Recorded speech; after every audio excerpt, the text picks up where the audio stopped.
Hello, everybody, fellow YouTubers, subscribers, non subscribers,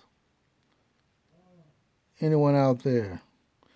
Yesterday, I had a little rant about understanding YouTube Shorts.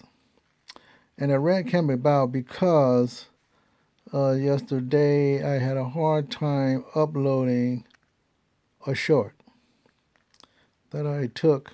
And it seemed like no matter what method I use, the short description to upload or the regular upload, the video, it took hours and hours and hours. And each time I did it, it drained out my cell phone battery. And I didn't think anything was wrong with the short, but I thought maybe something was wrong with the video itself or the subject. Maybe it got corrupted as I was taking a picture and it just didn't want to take it. And the original short was like 52 seconds long, so it was under 60 seconds.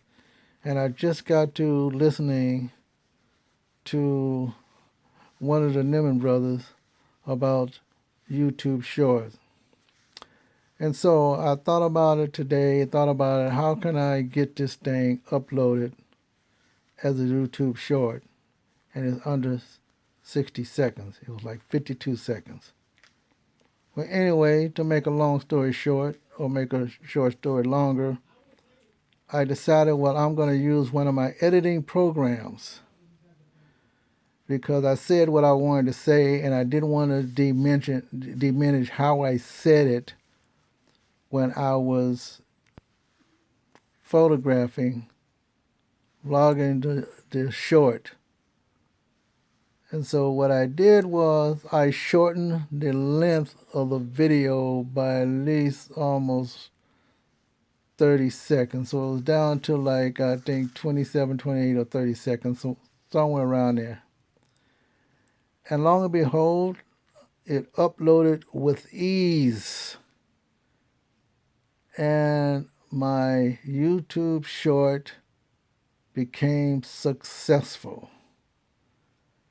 But it took me a while to figure that out, that maybe it just didn't like how long it was, because they did say 15 seconds at least, but not more than maybe 30 seconds, just for the enjoyment. So I had to really think about what I had to do in order to make this short upload and present itself. And so it became successful, and that's how I solved my YouTube short. So I'm calling that tutorial learning lesson 101 from your new or partially new vlogger, Robin Deschamps. I'll talk to you later on another video.